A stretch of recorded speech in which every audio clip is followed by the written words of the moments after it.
Por favor, abran sus Biblias.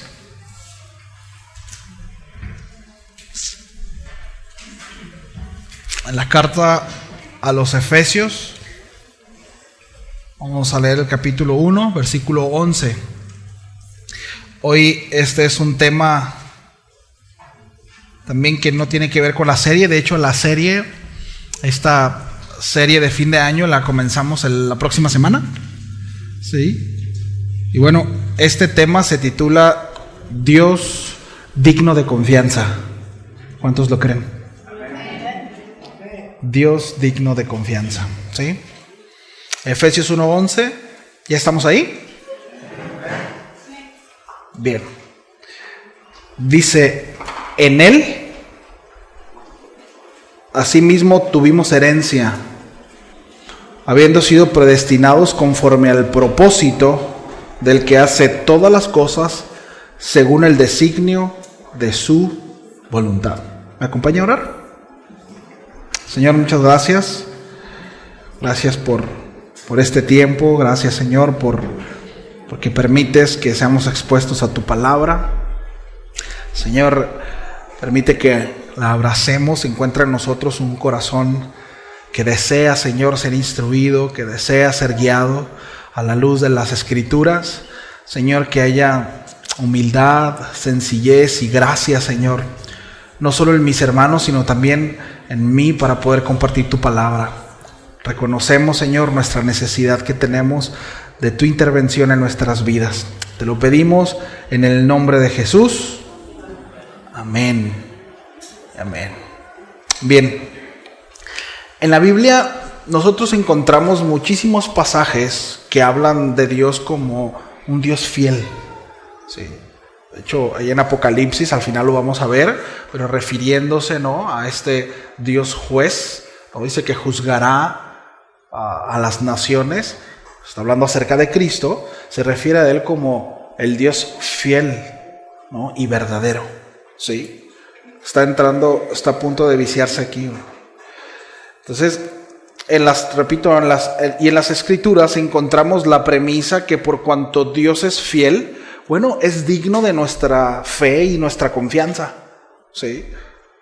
Por cuanto Él es fiel, con seguridad nosotros podemos decir que guarda sus promesas y que cumple sus palabras.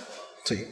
Entonces, en la Biblia encontramos testimonio acerca de la fidelidad de Dios para con su pueblo, tanto en la prosperidad, ¿sí?, como en momentos de corrección. Y esto resalta, mis amados, que su palabra es verdadera, es confiable en todos aspectos de la vida. ¿Sí? Y ya hemos hablado acerca de eso cuando vimos la serie Viviendo su Palabra, ¿no? Entonces, hay algunos puntos que respecto a esto que quiero mencionar. Punto número 1, Dios es fiel a sus promesas. ¿Sí? En Números, capítulo 23, en el versículo 19 dice: Dios no es hombre para que mienta, ni hijo de hombre para que se arrepienta. ¿Acaso dice y no hace? ¿Acaso promete y no cumple? Bueno, aquí este pasaje nos deja muy mal parados a nosotros como hombres, ¿no? En general. ¿Sí? De entrada, Dios no es como nosotros. Dile al que está a tu lado: Dios no es como tú.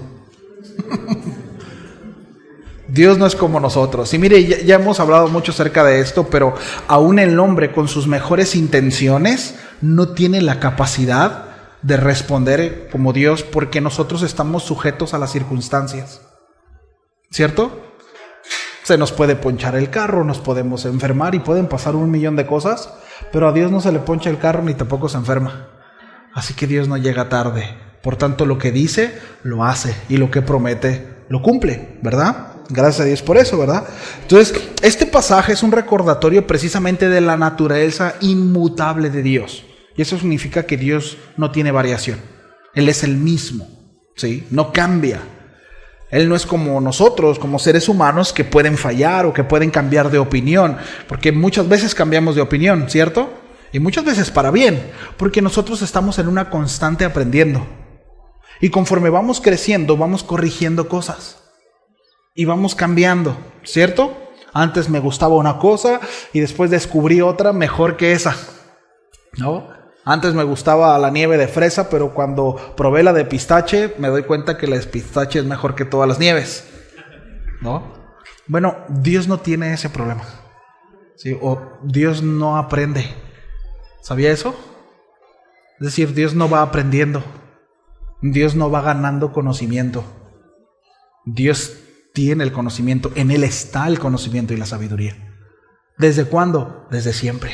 Por cuanto Él es eterno. ¿Sí? Entonces Dios siempre ha sido. ¿Sí? Siempre ha sido. Y eso es importante, ¿no? Alguien por ahí se atrevió. Y esto es importante porque va directamente a que por cuanto Él es eterno y en Él está el conocimiento pleno y la sabiduría, ¿sí? Significa que no hay error. Ahorita vamos a hablar acerca de eso. Pero alguien por ahí dijo, ¿no? La cruz es uno de los errores más grandes de Dios. ¿No? Bueno, es una tontería muy grande, ¿no? Es una herejía eso. Entonces, nuestra fe, mis amados, está fundamentada en un Dios que no engaña y que no falla. Sí. Ahí reposa nuestra fe. Entonces, cuando hablamos, por ejemplo, de la inerrancia y la infalibilidad de las Escrituras, bueno, es porque está directamente ligada a la naturaleza divina. Es decir, Dios es infalible y por tanto es inerrante, es decir, libre de error. Sí. O sea, hablando acerca de que Dios es infalible, es decir, Él no puede equivocarse, en Él no hay error, no puede. La inerrancia es que no contiene, ¿sí? Bueno, ya hablamos acerca de eso. Entonces, respecto a esta naturaleza de Dios, pues Dios guarda tanto las bendiciones como las consecuencias de desobediencia. Sí. Ahí en Deuteronomio, cuando Dios da sus mandamientos y estatutos a su pueblo, bueno, el Señor procura dejar claro algo, su carácter justo, porque Dios es justo. Sí. Ahí en Deuteronomio capítulo 7, en el versículo 9, se los leo, dice: conoce pues que Jehová tu Dios es Dios, Dios fiel, que guarda el pacto y la misericordia a los que le aman y guardan sus mandamientos hasta 1000 generaciones. Y aquí vemos cómo Dios es fiel a los que le obedecen, bendiciéndolos, ¿verdad? Pues generacionalmente. Sin embargo, en el mismo libro de Deuteronomio también les advierte de las consecuencias de la desobediencia. Y en Deuteronomio 28:15 dice: pero acontecerá, si no oyeres la voz de Jehová tu Dios para procurar cumplir todos tus mandamientos y estatutos que yo te intimo hoy, dice, vendrán sobre ti todas estas maldiciones y te alcanzarán. Entonces, estos textos nos muestran que la fidelidad de Dios no solo se manifiesta en las bendiciones, sino también en su justicia. Por cuanto Dios es fiel y no cambia. Por tanto, la fidelidad de Dios, así como su lealtad, no parte de la relación que tiene con el hombre, mis amados, sino consigo mismo. Y esto es bien importante. Sí. Dios es fiel a sí mismo antes que a nosotros. Sí. Es decir, la fidelidad divina no es lealtad a las personas, sino a su propio carácter. ¿Sí nos damos cuenta? Y qué bueno, ¿no? Muchas veces nosotros podemos llegar a creer o abrazar este error de pensar que la fidelidad de Dios implica una lealtad personal o exclusiva hacia nosotros, como si su compromiso fuera hacer lo que nosotros deseamos o lo que nosotros consideramos que es bueno, pero no es así. Es como nuestros hijos, imagínense esto, ¿no? Papás, estoy hablando a papás en sus 5 sentidos que temen al Señor, ¿sí? Porque de repente podemos toparnos con cada cosa. Pero que sus hijos, ¿verdad?, digan: tú no eres fiel a mí, papá, porque no me dejas comer lo que sea. ¿Sí nos damos cuenta? Es decir, que relacionen nuestra fidelidad y nuestra lealtad para con ellos según lo que ellos quieran. ¿Verdad que no podemos basar nuestra fidelidad y lealtad hacia nuestros hijos según lo que ellos crean? ¿Verdad que no? Bueno, así tampoco Dios puede basar su lealtad y su fidelidad hacia nosotros por lo que nosotros consideramos que es leal. Porque muchas veces nosotros podemos decir: Señor, es que quiero esto, y Dios dice: no, entonces Dios, no eres fiel a mí. ¿Me explico? No es así. Dios es fiel a su propio carácter, Dios es fiel a su santidad y Dios es fiel a su justicia, no a la nuestra. No a la nuestra. ¿Sí? Es fiel a su propio carácter, a su santidad y su justicia antes que a cualquier ser humano. Su lealtad primaria es hacia su propia naturaleza perfecta, hacia su plan soberano. Sí.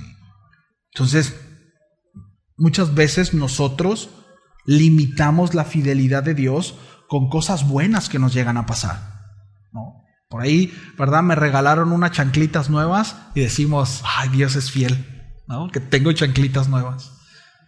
O nos aumentan el sueldo en el trabajo y decimos, Dios es fiel. Bueno, ¿y si no te lo hubieran aumentado? ¿Dios no es fiel? ¿Y si no te llegan esas chanclitas nuevas? ¿Dios no es fiel? Es bien interesante esto, pero miren, Dios no es fiel según lo que nosotros consideramos como su respuesta. Dios es fiel por lo que ya hizo. Y ahorita vamos a entrar ahí. Aún si no nos aumentan el sueldo, ni nos llegan chanclitas nuevas, ni pantalones nuevos, eso no determina la fidelidad de Dios. Dios es fiel por lo que ya hizo. ¿Sí? Entonces, Dios no puede anegarse a sí mismo. Y qué bendición, ¿verdad? Pero no se ajusta a nuestros parámetros, ¿sí? ¿Y por qué digo esto? Bueno, porque voy a citar 2 Timoteo, capítulo 2, versículo 13, donde dice lo siguiente: si fuéramos infieles, dice el apóstol Pablo, Él permanece fiel. ¿Por qué? Porque Él no puede negarse a sí mismo. Ahora, es interesante, de nuevo, Dios permanece fiel a sus promesas, a sus preceptos, a sus estatutos, a su carácter, a su santidad. ¿Sí? Entonces aquí el apóstol Pablo nos revela una verdad fundamental sobre la fidelidad de Dios, y es que esta no es condicional como muchas veces sí la de nosotros. Por eso qué bueno que Dios no es como los hombres, porque muchas veces el hombre, ¿sí?, condiciona su fidelidad y su lealtad. Ah, bueno, es que, oye, pero ¿quién no es tu amigo? ¿Por qué estás hablando mal de él? No, es que él también habló mal de mí. Yo también creí que era mi amigo, ¿no? O llegamos a hacer ciertas cosas porque estamos enojados y la lealtad y la fidelidad. ¿No? Bueno, es que le fui infiel porque él ya me había sido infiel a mí. ¿Sí nos damos cuenta cómo somos los seres humanos? Condicionamos nuestra fidelidad y nuestra lealtad hacia los demás. Dios no. Dios permanece fiel, aun cuando nosotros no. Dios permanece fiel. Sí. Entonces, su fidelidad, y esto es importante, no depende de nuestra obediencia o lealtad. Sus estatutos y mandamientos permanecen siendo los mismos. Cumplamos o no cumplamos. ¿Sí? Es decir, Él se mantiene firme en cuanto a si haces esto, hay bendición. Si no haces esto, no hay bendición. Independientemente de nuestra respuesta, el Señor se mantiene en lo mismo, porque Él es fiel y justo. Es su carácter. ¿Sí? Es su carácter. Entonces no depende de nuestra obediencia, no depende de nuestra lealtad. Aunque nosotros seamos infieles, Dios permanece fiel, y no porque nos deba algo a nosotros, mis amados, sino porque no puede negar su propia naturaleza. Si Dios te prometió algo, Él lo va a cumplir. Qué lindo es Dios, ¿no? Así es. Dios es perfecto y por lo tanto es coherente con su carácter en todas sus acciones. En todas sus acciones. Sí. Entonces, un punto importante a resaltar, y aquí nos vamos a detener un poquito en la enseñanza, es que Dios actúa según su voluntad perfecta. ¿Sí? Dios actúa según su voluntad perfecta o su perfecta voluntad. ¿Sí? Regresamos al texto de Efesios, capítulo 1, versículo 11. Dice: en Él, asimismo, tuvimos herencia, habiendo sido predestinados conforme al propósito del que hace todas las cosas según el designio de su voluntad. ¿Hace las cosas según qué? Según su voluntad. Esta es perfecta, ¿verdad? Bueno, el apóstol Pablo dice, ¿verdad? Habla acerca de la buena voluntad, que es perfecta, agradable, ¿verdad? Sí, ahí en Romanos 12.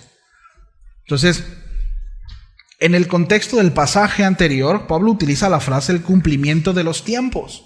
¿Sí? En el verso 9 y 10 dice que por el misterio de su voluntad, el Padre reunió todas las cosas en Cristo Jesús en la dispensación del cumplimiento de los tiempos. Y esta frase enfatiza que Dios está en control de la historia. ¿Saben por qué, mis amados? Porque Dios es eterno y está por encima del tiempo. Sí. Justo en el momento oportuno, es lo que está explicando el apóstol Pablo, Dios mandó a Cristo. Justo en el momento oportuno. Y justo en el momento correcto, vendrá de nuevo otra vez. Sí. Entonces, y siempre justo a tiempo, interviene en nuestras vidas. Siempre. ¿Verdad? Es decir, no deberíamos temer a lo que Dios no haga en nosotros, o que nosotros creemos muchas veces que Dios no hace, ¿verdad? En nuestras vidas, sino debemos aprender a esperar, mis amados, haciendo lo propio. Si hay una de las cosas que batallamos más es esperar en el Señor, ¿verdad? Ya lo hemos platicado en otras ocasiones. Dios dice sí, dices, bueno, vamos para adelante. Dios dice no, y dices, bueno, dijo no. Pero cuando Dios dice espera, ¿qué tanto?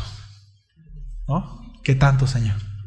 Sí, está bien, espero porque soy obediente, pero ¿qué tanto tengo que esperar, Señor? ¿Ya, Señor? ¿No? Como el burrito de Shrek, ¿no? ¿Ya llegamos? ¿Ya llegamos? ¿Ya llegamos? ¿No? Espera. ¿Cuánto? El tiempo que sea necesario. ¿Sí? El tiempo de espera, mis amados, es un proceso que normalmente Dios utiliza para forjar carácter en nosotros. Y hacia allá vamos, ¿sí? Precisamente. Entonces, en Él, dice asimismo, tuvimos herencia. Dice Valera 60, ¿no? En la Biblia Dios habla hoy, dice nuestra parte en su herencia. Sí, otro texto dice somos herederos. Ahora, según el comentario exegético bíblico de FBC Farr, esto es un indicativo aoristo pasivo, esta frase, que literalmente pudiera expresarse de la siguiente manera, y eso está muy interesante. Fuimos escogidos como una herencia. Sí. Ahora, originalmente en el Antiguo Testamento, esto se refiere a los levitas, quienes no heredaron tierra en la tierra prometida. Sin embargo, ahí en Números, en el capítulo 18, se los leo, dice, y dijo Jehová a Aarón, de la tierra de ellos no tendrán heredad, ni entre ellos tendrán parte. Yo soy su parte y tu heredad en medio de los hijos de Israel. Ahora, en esta frase en el hebreo es la misma que se utiliza en Salmos 33:12. Dice, bienaventurada la nación cuyo Dios es Jehová, el pueblo que él escogió como heredad para sí. Es decir, ahí en Números se puede traducir de esta manera. Ni entre ellos tendrán parte, yo soy su parte y tú mi herencia. Es decir, los levitas no solamente tendrían al Señor como heredad, sino ellos mismos eran heredad de Dios, su parte del Señor, como dice aquí el Salmos 33:12. Y hay muchos otros textos que hablan acerca de eso. Es decir, Dios mismo es la herencia de su pueblo y ellos son de Él. No solo Él es nuestra herencia, sino también nosotros ahora en Cristo Jesús lo somos. Bueno, el apóstol Pablo también utiliza esta frase. Más adelante en Efesios, en el capítulo 1, en el versículo 18, se los voy a leer en la Reina Valera 60. Luego se los voy a leer en Nueva Traducción Viviente. Pero dice, alumbrando los ojos de vuestro entendimiento para que sepáis cuál es la esperanza al que Él os ha llamado y cuáles las riquezas de la gloria de su herencia en los santos. Bueno, ahí va una traducción actual para que podamos entender precisamente lo que se está expresando, lo que está diciendo el apóstol Pablo. Pido que les inunde de luz el corazón para que puedan entender la esperanza segura que Él ha dado a los que llamó, es decir, su pueblo santo, quienes son su rica y gloriosa herencia. ¿sí? Ahora, en Cristo fuimos escogidos como una herencia. Es decir, no solo Él es nuestro, sino nosotros somos de Él. Eso es lo que habla. ¿Sí? Habiendo sido predestinados conforme al propósito. Y esto todavía amplía más el sentido. ¿Por qué? ¿A qué se refiere? Bueno, este también es un participio aoristo pasivo y expresa la verdad de que la elección es de acuerdo con la gracia de Dios y no a los méritos humanos. ¿Sí? Ahora recordemos que estamos desarrollando el punto que Dios actúa según su perfecta voluntad. ¿Sí? Dice en Efesios capítulo 2, versículo 8 y 9, porque por gracia sois salvos por medio de la fe, y esto no es de vosotros, pues es don de Dios, no por obras, para que nadie se gloríe. Es decir, en este texto nosotros encontramos tres negativas o degeneraciones, ¿sí? 1, y esto no es de vosotros. 2, es un don de Dios. Y 3, no es por obras para que nadie se gloríe. Ahora, esta misma terminología se encuentra en Romanos 8, 28, 29. Y ahorita me van a entender hacia dónde voy, ¿sí?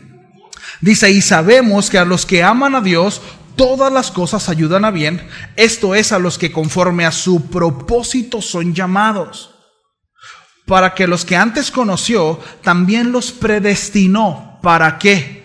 Para que fuesen hechos conforme a la imagen de su Hijo. Es decir, el propósito de la predestinación, en el cual está hablando tanto Efesios como Romanos, aquí exclusivamente, es acerca de la predestinación. Se refiere a que todo aquel que es herencia de Dios en Cristo Jesús, según su propósito y su designio, es que sea semejante a Cristo.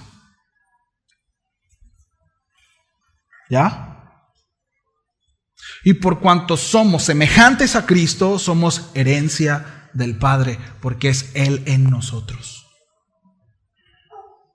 Es decir, yo no me presento delante de Dios con mis obras. ¿Qué es lo que me da acceso al Padre? A ver. Exactamente. Las obras de Cristo. El Padre ve a Cristo en mí. ¿Sí? Y esto precisamente es la sustitución. Él tomó mi lugar. Y el Padre me vio a mí en la cruz. Sí. Y miren, esta es una cuestión legal. Vamos a suponer que a mí, ¿verdad? O sea, bueno, no a mí, a cualquiera, mejor usted. Lo agarran haciendo un delito, ¿sí? Y lo procesan y lo llevan y tiene que pagar ese delito, ¿sí? 3 años de cárcel. Usted lo procesan y paga 3 años de cárcel. Cuando sale de ahí, ¿verdad? Bueno, pues ya pagó la deuda, ¿cierto? Bueno, usted puede pararse frente al Ministerio Público y no le van a hacer nada, ¿cierto? ¿Por qué? Es decir, usted puede ir, ¿verdad? Y ir a las oficinas, incluso puede demandar a alguien más, porque usted ya pagó esa deuda. Es decir, no lo pueden tomar de nuevo por aquel delito que ya se pagó. Oye, pero yo te vi, oye, ese es un ladrón, ¿verdad? Yo lo vi robar. No, pues yo ya pagué. ¿Sí? Entonces, ¿a qué voy con esto? A que si Cristo tomó mi lugar en esa cruz, ¿sí?, por mis obras, por lo que yo merecía, ¿sí?, bueno, yo puedo presentarme delante del Padre y yo no soy culpable. ¿Por qué? Porque ya se pagó mi deuda. Ya se pagó mi deuda. Por eso puedo entrar hasta el lugar santísimo libremente, porque ya se pagó mi deuda. Sí. Ahora, ¿cómo evidencio que efectivamente Cristo tomó mi lugar en la cruz? ¿Cuál es la evidencia?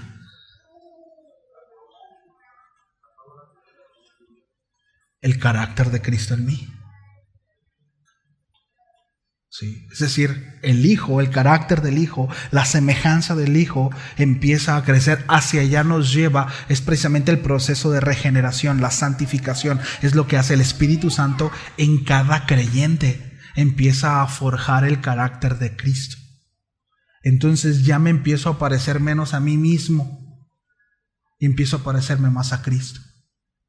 Y antes no tenía la posibilidad de amar, pero ahora empiezo a amar. Sí. Y antes era ladrón, dice el apóstol Pablo, pero ya no soy ladrón, ¿no? Por eso, cuando nosotros vemos los deberes del creyente, ¿no? A partir del capítulo 4, ahí en el libro de la carta a los Efesios, vamos a ver que tiene todo que ver ya con unas cuestiones precisamente de conducta, ¿no? Es decir, ya el apóstol Pablo ha abordado, ¿verdad?, todas las cuestiones teológicas y ha fundamentado esta parte. Habla acerca de las herencias, ¿verdad?, de las bendiciones espirituales, las cuales hemos recibido en Cristo Jesús. Entonces el apóstol Pablo dice, por tanto, compórtense como tal. De hecho, en Efesios 5 dice, ¿verdad?, compórtense como hijos amados. Si eres hijo, entonces actúa como tal. ¿Sí? Entonces, esta predestinación, el cual está hablando el apóstol Pablo tanto en Efesios como en Romanos, es que aquellos que Dios ha tomado, ¿sí?, y ha hecho, le ha dado una naturaleza de Cristo, bueno, los predestinó, es decir, de manera anticipada para que Cristo estuviera en ellos. ¿Sí nos damos cuenta? Su carácter en nosotros, según la semejanza de Cristo. Entonces, Dios obra en el mundo y en nuestras vidas de acuerdo con su propia voluntad y su plan soberano. Bueno, pero Señor, ¿por qué no lo hiciste de otra manera? Porque tenía que ser así. Es que, sí, miren, hace unos meses yo platicaba con una persona que no es creyente y estuvimos en una plática como de unas 3 horas y él me decía que pues tenía problemas de ansiedad, depresión, ¿no? Tenía ahí un par de diagnósticos. Y bueno, me contaba muchas situaciones de su vida. Y cuando yo empecé a hablarle, ¿no?, el Evangelio, pues empecé a hablarle acerca de la condición del hombre. Recibió muy bien esa parte, ¿no? La evidencia de la naturaleza pecadora lo vemos en la sociedad. Decían, es cierto, ¿no? Estamos caídos, es cierto, ¿no? Tenemos necesidad de Dios, cierto. Pero cuando llegué a Jesús, él dijo, ay, espérame, yo no quiero nada con Jesús. Yo no quiero nada con Jesús. Es decir, entiendo lo que dices, ¿no? Toda tu teología está bien hasta que llegas a Jesús. No. Dijo, yo con Jesús no quiero nada. Es decir, creo que yo entiendo esa parte que tengo que portarme bien, que tengo que echarle ganas, que tengo que amar a mi prójimo, que tengo que amar a Dios, ¿no? Pero con Jesús no quiero nada. El asunto es que no podemos tener nada con el Padre si no queremos nada con Jesús. Porque es la imagen del Dios invisible, por cuanto en Él habita la naturaleza de Dios. Él es Dios y Él es el camino, la verdad y la vida. ¿Sí? Él es el pan, Él es la puerta. Él es. No hay otro camino. Es decir, yo no puedo decir gracias Jesús, pero voy a tomar mi propio camino y voy a echarle ganas a partir de ahora y entonces me voy a empezar a relacionar con el Padre a mi manera. Es imposible. No nos alcanza. No puedes. No puedes. Tendrás las mejores intenciones, pero no puedes. Y con esto no estamos diciendo que si te sales del cristianismo, no estamos hablando de una religión. Estamos hablando de la persona de Cristo. Los méritos de Cristo. ¿Sí? Ahora, no tengo tiempo para eso, pero precisamente el apóstol Pablo escribe una carta a los colosenses hablando de la supremacía de Cristo. Porque precisamente había quienes decían con filosofías, ¿verdad? Decían, no, podemos llegar al Padre. Hay ciertos elementos para que nosotros podamos llegar y Cristo dice no se puede, es imposible. No se puede. ¿Sí? Él es Dios y Él vino a establecer el camino. Somos culpables y solamente podemos estar delante del Padre por cuanto es justo, ¿sí?, siendo libres de deuda. Entonces, aquel que no acepta el pago de Cristo se presenta delante del juez culpable. ¿Nos damos cuenta? Está bien, llégale al juez, ve directo al juez, vas culpable. Sí, bueno, por eso Juan el Bautista decía: arrepentidos porque el reino de los cielos está cerca. El hacha ya está puesta sobre la raíz, ya hay un juicio. Sí. Ya hay un juicio. Por eso Jesús dijo: yo no he venido a condenar el mundo, he venido a salvarlo. El mundo ya está condenado. ¿Sí? Ves directo al juez, eres culpable. ¿Sí? O acepta los méritos de Cristo. Fiel es Dios, dice el apóstol Pablo en 1 Corintios capítulo 1, versículo 9. Fiel es Dios, por el cual fuisteis llamados a la comunión con su Hijo Jesucristo, nuestro Señor. Sí. Este texto nos muestra que la fidelidad de Dios se centra en la obra de Cristo y en su plan de redención, no en nuestros méritos, no en nuestras expectativas individuales, no en nuestros deseos. Repito, Dios es fiel, ¿sí?, no por lo que pueda hacer en nosotros, sino por lo que Él ya hizo. ¿Se da cuenta? Y esto está ligado, por supuesto, en su amor. En esto consiste el amor de Dios. ¿En qué? ¿En que me consiente? Es que yo soy el consentido de Dios. ¿Ha escuchado eso? No voy a decir nada para que no se agüiten.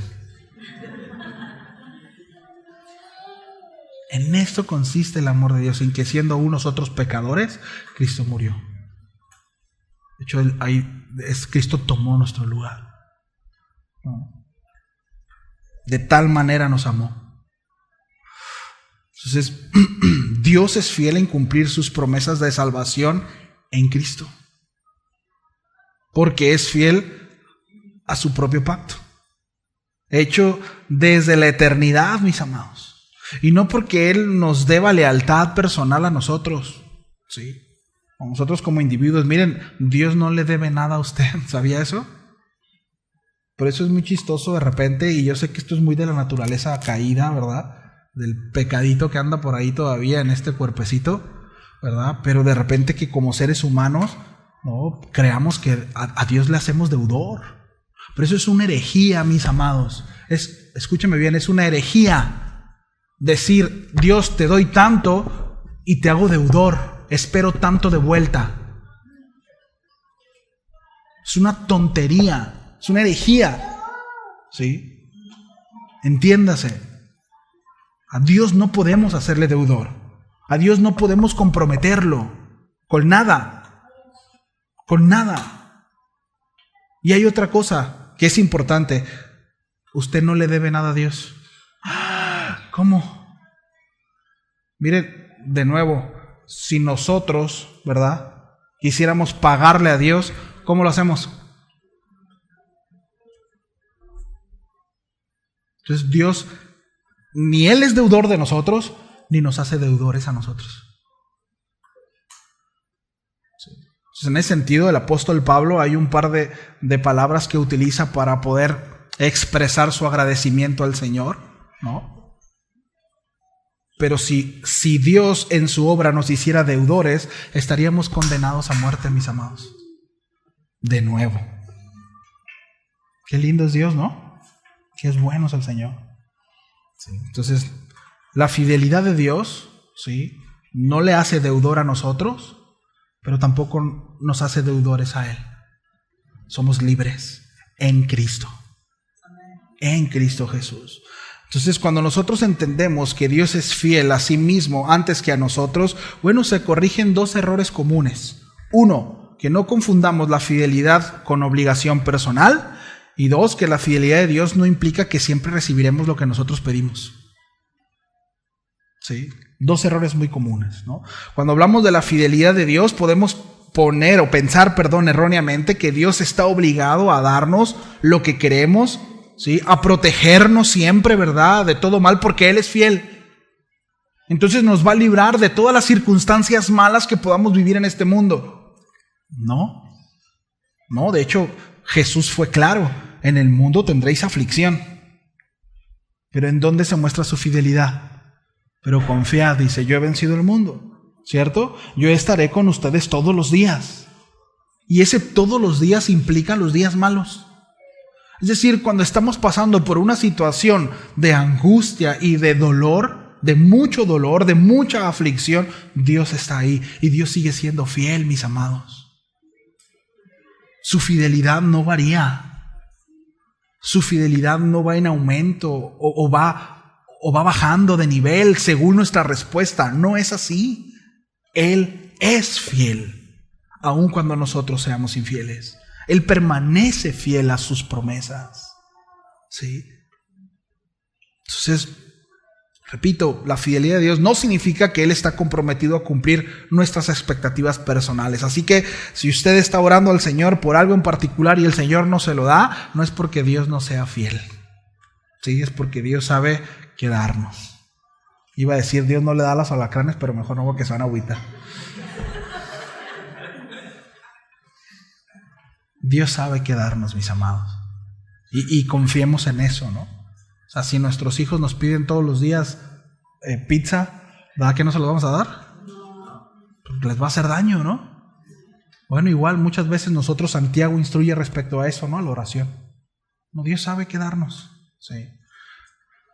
Isaías 55, verso 8 y 9 dice: porque mis pensamientos no son vuestros pensamientos, ni vuestros caminos mis caminos, dijo Jehová.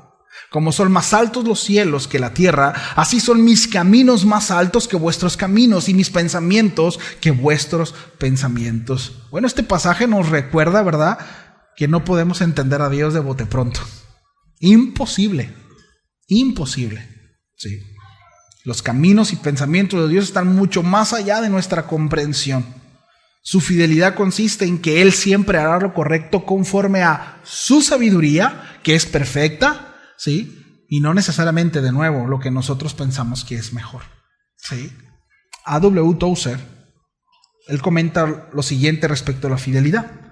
Dice: la fidelidad de Dios es aquella perfección divina que asegura que Él hará todo lo que ha dicho que hará, pero lo hará de acuerdo a su plan y propósito eterno, no según nuestras demandas. Bueno, lo que está enfatizando el hermano es que la fidelidad de Dios significa que Él será consistente con su propio carácter y con su voluntad. Y no lo vamos a mover de ahí. Miren, mis amados, ahorita voy a llegar ahí, ¿no? Pero esto, como padres, nos enseña, porque nuestra tarea es ser como nuestro Padre Celestial, ¿cierto? Papás, Él es nuestro mejor ejemplo. Bueno, esto nos enseña, mis amados, a ser consistentes con lo que decimos, con lo que hacemos con nuestros hijos. Que de repente, y ahora, hermanas, dejen que su esposo sea consistente con lo que dice. Es decir, si decimos no, si decimos sí. Esto es bien importante, porque cuando nosotros fluctuamos en nuestras decisiones para con nuestros hijos, eso nos pone en un padre no confiable.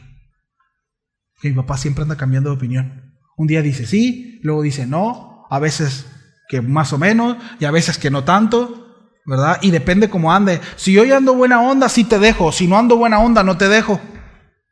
No sé si me explico. Es bien importante esto, mis amados. Sí. Debemos de ser consistentes con nuestros hijos.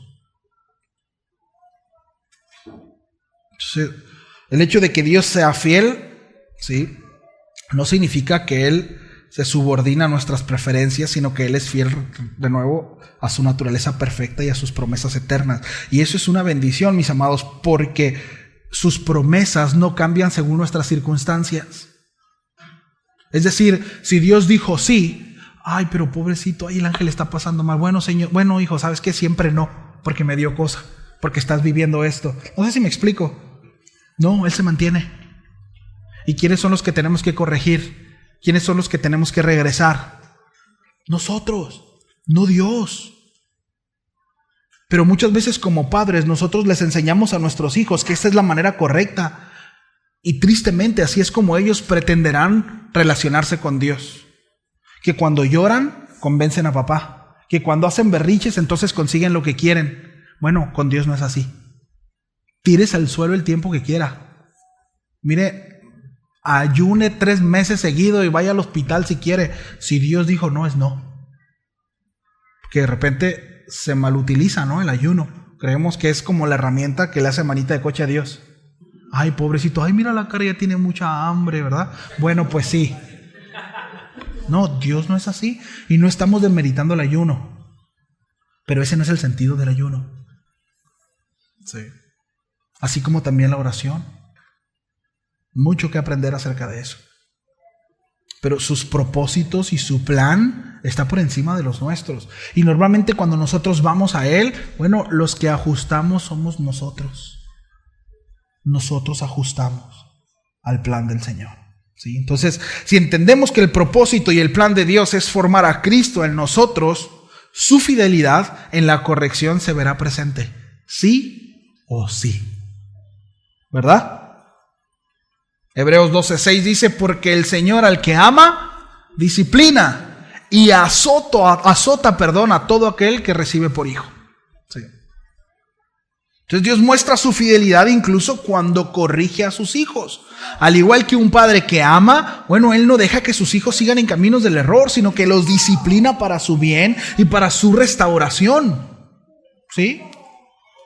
Entonces, así que nuestra necesidad, ¿verdad? Pues que Dios trate con nosotros, entendiendo que quiere llevarnos a un crecimiento y a una madurez espiritual. ¿Verdad? ¿Cuántos dicen amén? No se me distraigan. ¿Sí? Entonces, no con el fin de destruirnos, mis amados. Si hay una reprensión de parte del Señor, si hay una disciplina de parte del Señor, no lleva como propósito destruirnos. No, por supuesto que no. Repito, nos lleva al crecimiento, nos lleva a la madurez. Ese es el deseo del Señor, ¿sí? Miren, muchas veces culpamos al diablo de ciertas cosas, ¿no? Y mira el chanclas, pero yo sé que fue el diablo. Y miren, pues a veces sí, ¿no? A veces sí. Pero la mayoría de las veces el castigo, ¿verdad? Y el azote de Dios es lo que está presente por nuestra necedad. Si somos sus hijos. Sí. No, por Señor, pero ¿por qué estoy en las mismas? Bueno, porque no has entendido. No has aprendido. O sea, ¿otra vez me vas a castigar, papá? Pues hija, hijo, no has entendido. Recuerden, mis amados, que el castigo lleva como propósito la corrección. El castigo no es nomás porque sí. El castigo tiene un propósito. Aquí como papás no es desahogar nuestra ira y nuestra frustración, sino es corregir a nuestros hijos. ¿Sí? Entonces, cuando Dios disciplina a sus hijos y azota, como dice el autor de Hebreos, que está citando Proverbios, ¿sí? Lo hace con sus hijos. Y no es porque Dios esté frustrado y esté enojado y tenga que desahogarse, ¿verdad? No, es porque quiere corregirnos. ¿Se entiende eso, verdad? Bueno, lo hace porque es fiel. Es fiel a sus promesas.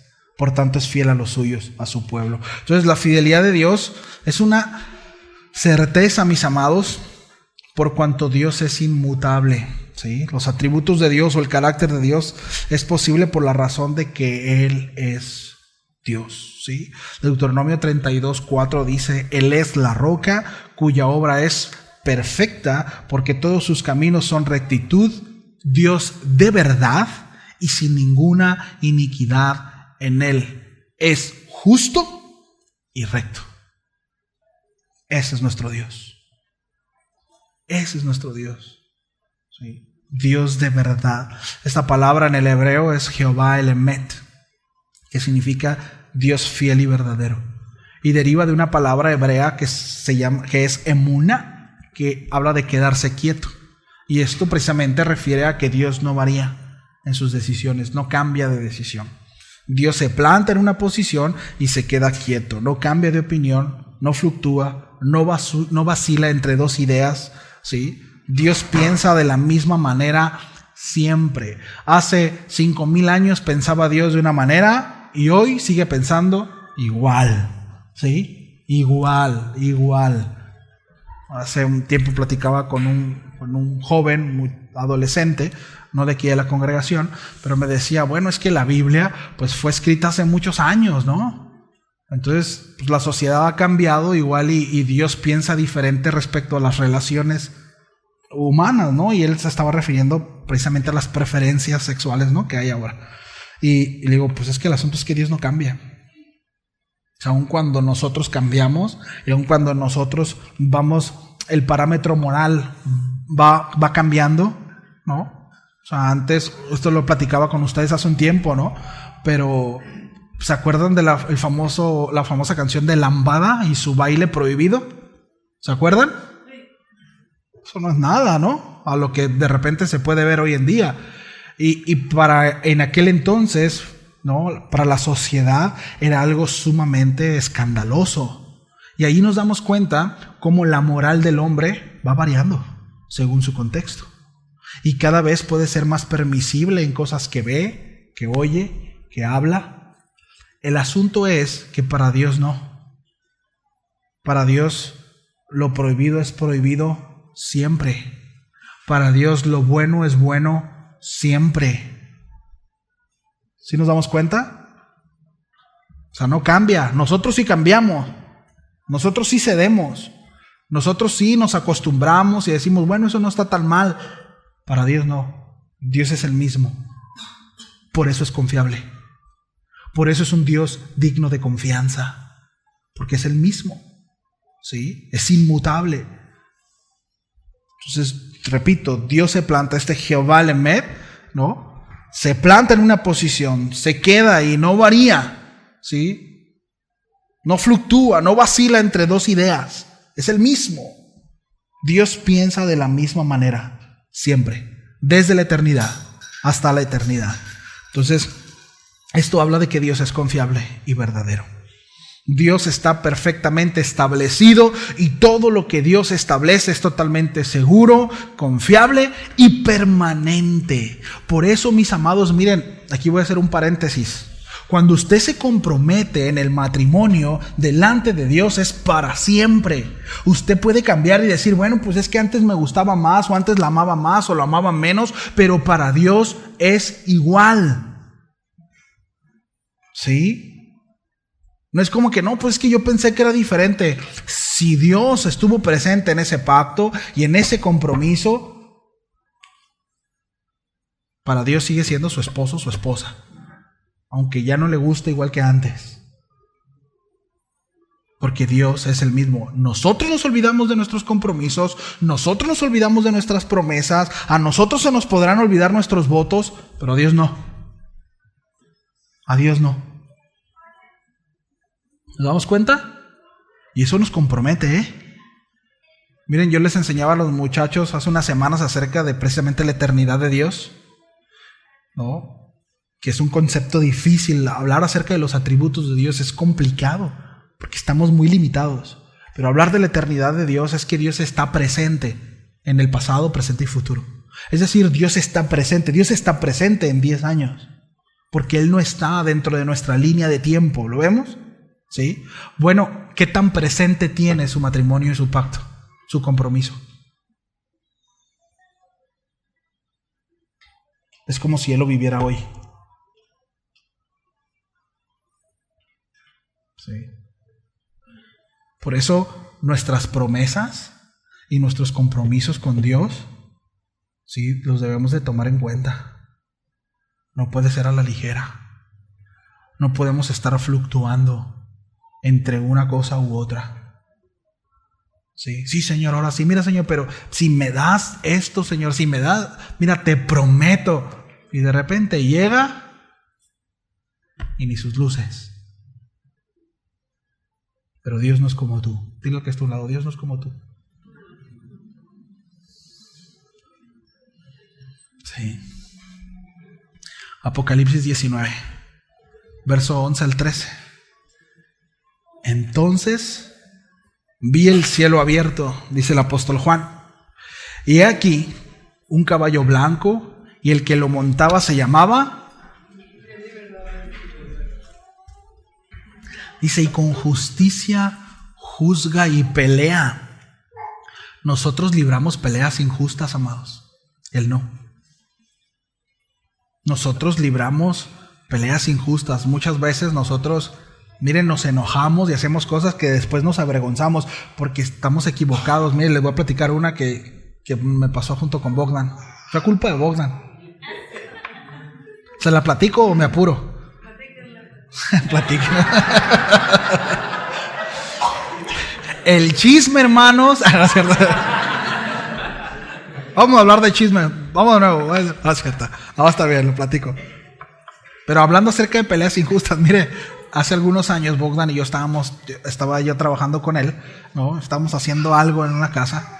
Entonces yo dejé mi teléfono conectado en un lavadero, no recuerdo que estaba conectado a mi teléfono. Entonces llega una persona diciendo que si le damos la oportunidad de entrar a la casa para poner, era de los que estaban coordinando, ¿perdón? Ajá, los de Zapa para los lavates, ¿no? Y el caso es que elegimos que sí, que entrara, ¿no? Y que pues, le iba a poner en el lavadero. Entonces yo entro y en eso me doy la vuelta a revisar mi teléfono y no estaba. Y el brother iba por afuera y dije, Bogdan me robó el teléfono. Y ahí vamos, ¿no? Bogdan hizo así. Y pues lo agarramos, ¿no? Afuerita. A ver, brother, venga para acá, ¿no? Saca el teléfono. Oh, ¿cuál teléfono? No, es que aquí estaba un teléfono y usted agarró el teléfono. Y sí nos daba cosa, pero pues, y mi teléfono, ¿no? Pero es que aquí estaba y pues no ha entrado nadie más que usted. Dice, miren, yo tengo tantos años trabajando, nunca me ha pasado eso, ¿no? No, pues ahí está, ¿no? Y Bogdan más se remangaba Empezó a hacer sombras Bogdan a un lado de él, ¿no? Miren, el caso es que dijo, ahí está, revisen la mochila. Y empezamos a revisar la mochila y no lo traía. No, lo clavó en un lugar, ¿no? Por un lugar lo dejó. Y en eso, el teléfono se había caído, hermanos. Y no lo veía porque el teléfono estaba ahí. Empecé a meter las cosas, perdón, brother, ¿no? Que sin querer, ¿no? Nos dio mucha pena, no había dónde meter la cabeza Bogdan y yo, ¿no? No le dijimos grosería ni mucho menos, pero sí confrontamos, ¿no? Pues el teléfono se había caído y por eso es que no lo mirábamos. Bueno, nosotros libramos peleas injustas porque estamos limitados, porque vemos las cosas así, no lo sabemos todo. Y según nuestra apreciación es algo injusto. Y según lo que yo veo está mal. Y según lo que yo estoy viviendo, no, es que no puede ser esto. Bueno, y Dios muchas veces me dice, cállate la boca, no sabes lo que está pasando realmente. Por eso es que la palabra de Dios dice que la venganza en nuestra mano es pecado. No puedes hacer justicia propia.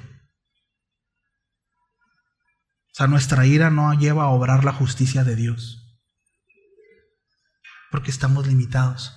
Pero Él, que se llama fiel y verdadero, y que con justicia juzga y pelea, Él es digno de confianza. Porque Él sí lo sabe todo, mis amados. Él no solamente sabe las circunstancias, sino sabe aún los pensamientos. ¿Me explico? Y lo que está detrás de todo eso. Él lo sabe. Sí. Entonces, en todos los tiempos, Dios se revela de esta forma, ¿no? Fiel y verdadero. Sí. En el Antiguo Testamento, ¿no? Como Jehová el Emet. En el Nuevo Testamento, como precisamente Cristo, ¿no? El que volverá y se mostrará fiel, tomando los suyos como lo había establecido. Ahora dice que vendrá y hará justicia. Sí. Cumplirá sus promesas. Qué bendición, ¿no? Entonces este nombre será confirmado de todas y cada una, la confirmación, de todas y cada una de sus promesas. Ya estoy terminando, conclusión. La fidelidad de Dios, mis amados, no es solo un atributo de su carácter, sino también una virtud que los creyentes están llamados a reflejar en sus propias vidas. Sí. Como hijos de Dios y embajadores de su reino, bueno, nuestra vida debe ser un testimonio vivo de su verdad y de su amor. La fidelidad, repito, no solo es una virtud de Dios, sino también es una virtud que debe de caracterizarse en nosotros y no es opcional. ¿sí?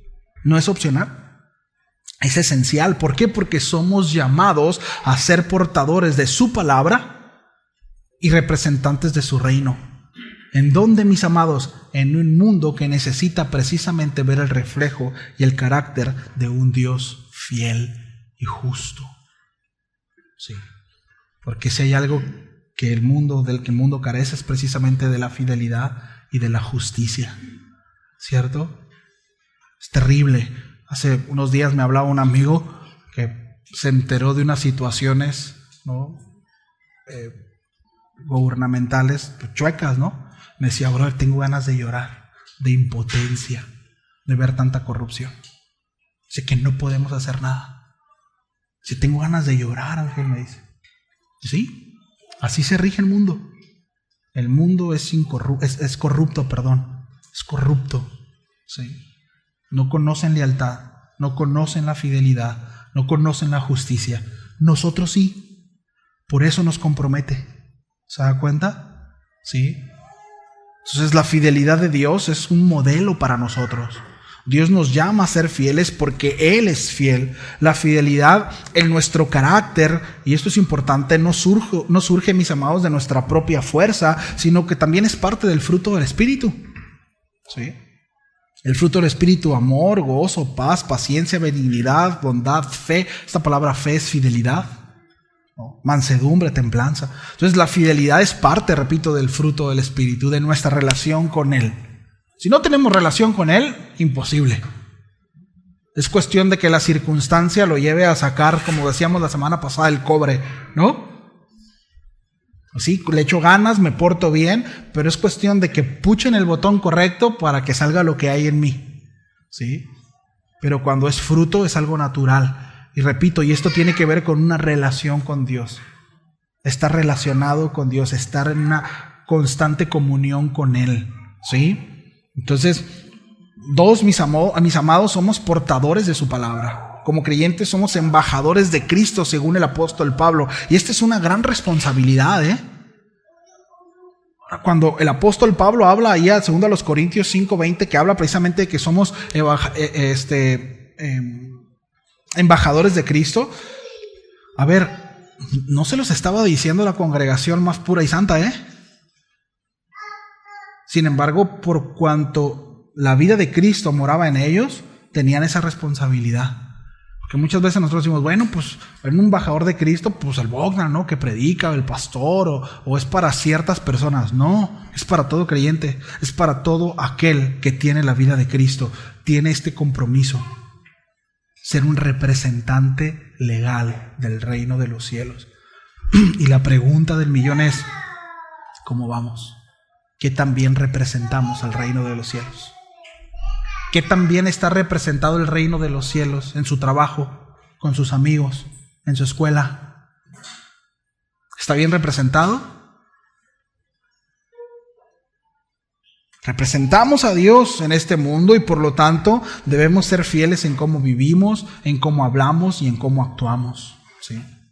Entonces, la palabra de Dios ha sido confiada a nosotros para que la llevemos fielmente al mundo. 1 Corintios 4:2 dice, ahora bien, se requiere de los administradores que cada uno sea hallado fiel. ¿Sí? Que cada uno sea hallado fiel. Manita, ¿puede pasar ahí al salón para que... ¿Sí? Gracias. Entonces la fidelidad en guardar y proclamar la palabra de Dios, mis amados, es crucial. Es crucial. ¿Sí? Y es algo en donde debemos de esforzarnos, ¿no? En la gracia, decir, Señor, de nuevo el foco, mi relación con Dios. ¿Sí? Ahora esto, pues es un indicador, ¿cómo vivo? Más allá de esforzarme en el fruto o en las ramas, es bueno, tengo que motivarme en mi relación con Dios. Tengo que crecer en mi escudriñar la palabra, ¿no? Y entonces el fruto se verá afectado, ¿verdad? ¿Sí o no? Y número 3, representantes de su reino. Somos llamados a ser fieles representantes del reino de Dios. Y esto significa que nuestras vidas deben de estar alineadas con los principios y valores del reino de los cielos, ¿sí? Si usted pues, le gusta echar mentiritas, ya no eche mentiritas, porque no es conforme a los principios del reino. ¿Sí se da cuenta? No es conforme a los valores del reino. Si usted es ventajoso, busca sacar ventaja siempre de las relaciones, bueno, no es conforme al reino. ¿Sí? No es conforme al reino de los cielos. Ajustémonos en ese sentido, ¿no? Jesús le dijo a sus discípulos: vosotros sois la luz del mundo. Una ciudad asentada sobre un monte no se puede esconder. Así alumbre vuestra luz delante de los hombres. Sí. Para que vean vuestras buenas obras y glorifiquen a vuestro Padre que está en los cielos. Entonces, nuestra fidelidad como representantes del reino tiene un propósito, mis amados: que otros vean nuestras buenas obras, nuestra fidelidad de Dios, y que glorifiquen a nuestro Padre celestial. ¿Sí? Entonces, la fidelidad, repito, no es solo para nuestra propia satisfacción, sino que tiene un impacto visible en el mundo. Entonces, ¿qué tanto, mis amados? Hago un par de preguntas. ¿Qué tanto debemos procurar influir? ¿Qué tanto debemos procurar mostrar o evidenciar la obra de Dios en nuestras vidas? ¿Qué tanto? Ahora, aquí hay una línea muy delgada, porque no se trata de andar buscando reflector, no se refiere a esto. No se refiere a esto.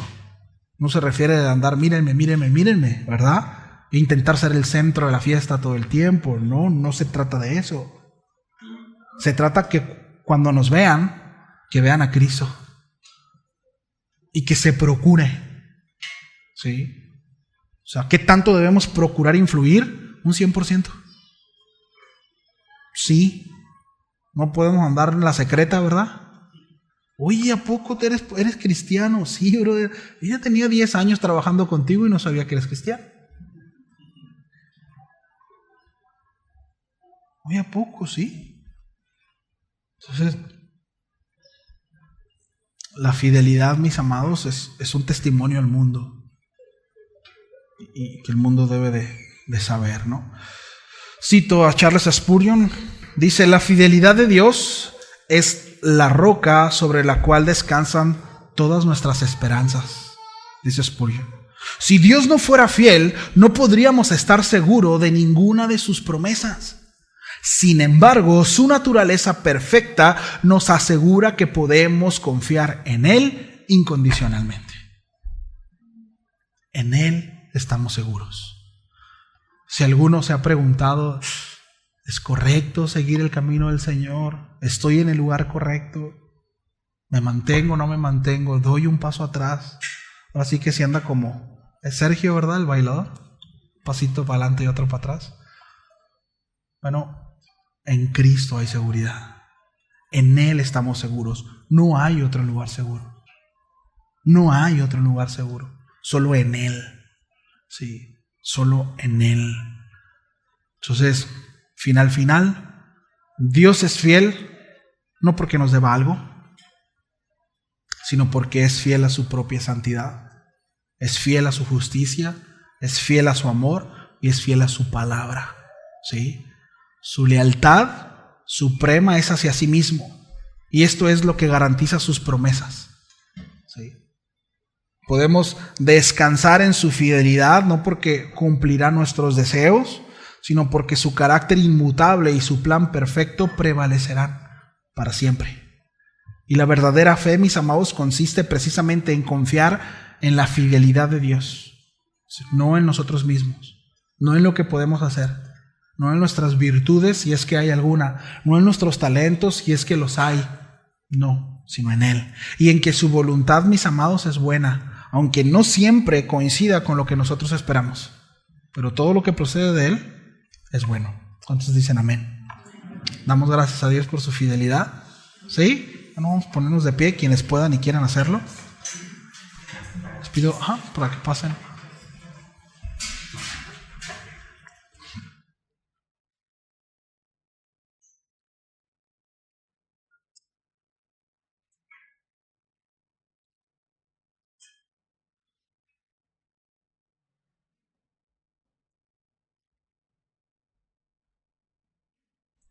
Vamos a dar gracias, ¿sí? Ahí cierre sus ojos si quiere hacerlo. Dígale: Señor, gracias por tu fidelidad. Gracias porque tú eres fiel. Y porque puedo descansar, Señor, en ti. Puedo descansar en tus promesas. Y aun cuando yo no soy del todo fiel, Señor, aun cuando yo puedo llegar a fluctuar, cuando puedo tropezarme en el camino, aun cuando estoy sujeto a circunstancias, Señor, bueno, tú permaneces fiel a mí, por cuanto eres fiel a tu palabra, por cuanto eres fiel a tus promesas. Y como tu pueblo, Señor, podemos descansar en tu fidelidad. Que ciertamente, Señor, tu fidelidad no tiene que ver con mi deseo, no tiene que ver con lo que yo anhelo, con lo que yo quiero, pero sí con lo conveniente a mi vida, Señor. Que muchas veces hemos de reconocer que ni siquiera sabemos qué es lo que nos conviene. Ni siquiera sabemos, Señor, realmente qué es lo que mejor nos conviene en nuestro matrimonio, en nuestros trabajos, Señor, en nuestras vidas, en nuestra escuela, con nuestros amigos. Y eso lo reflejamos en las decisiones que tomamos constantemente, decisiones que son contrarias, Señor, a lo que nos conviene. Pero tú, Señor, tú sí sabes, tú sabes qué es lo conveniente para los tuyos. Y en ti podemos descansar, Señor. Descansar que eres fiel y que eres un Dios digno de confianza, que todas tus promesas son sí y amén. Gracias, Señor. Gracias, Señor. En el nombre de Jesús. Amén.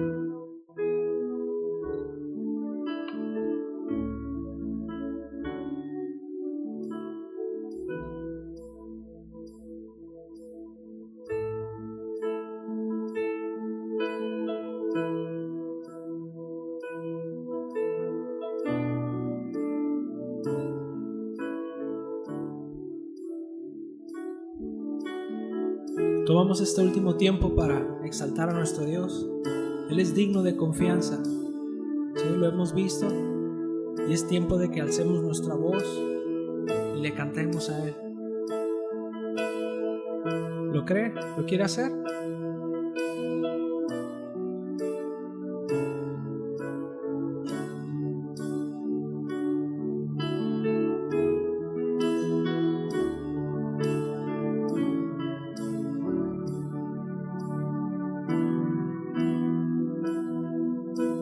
Digno es el Señor, en su trono está. Hoy te coronamos Rey y reinas con poder.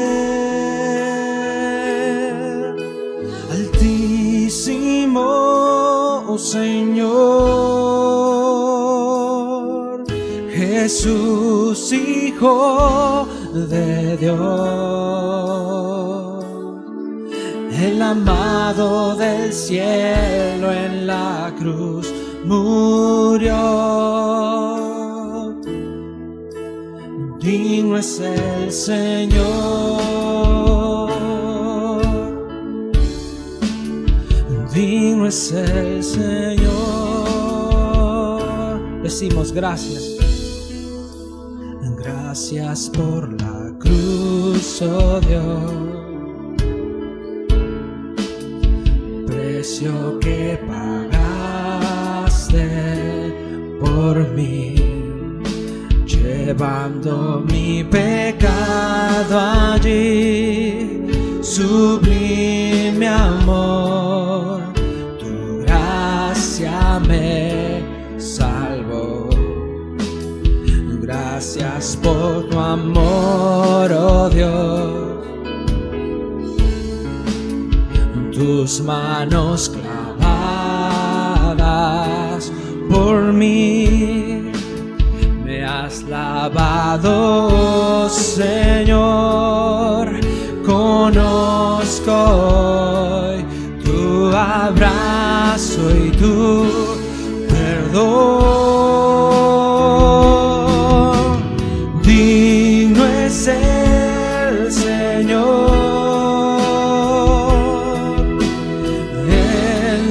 trono está. Hoy te coronamos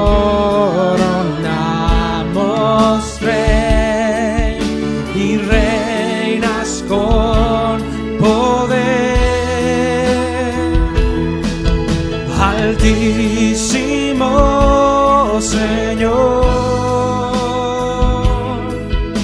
Jesús, Hijo de Dios, el amado del cielo en la cruz murió. Digno es el Señor, oh digno es el Señor, por siempre digno es el Señor. Digno es el Señor. Simón, digno es el Señor.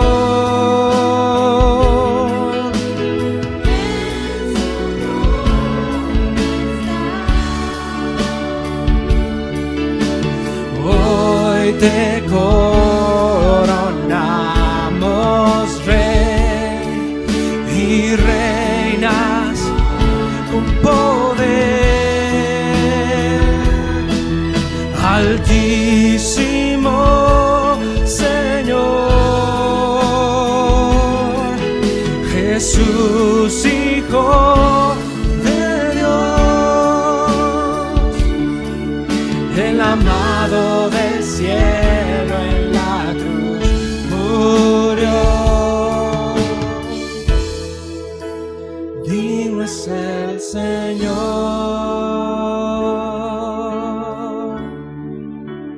digno es el Señor, digno es el Señor,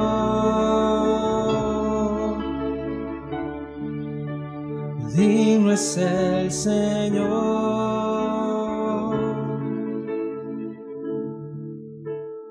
digno es el Señor.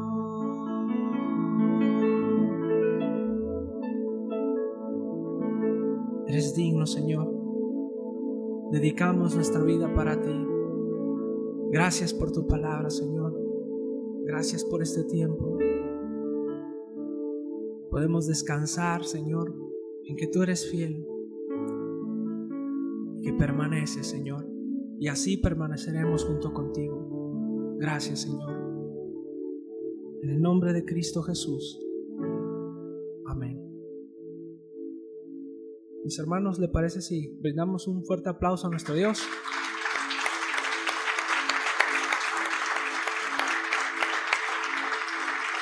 Te glorificamos, Señor.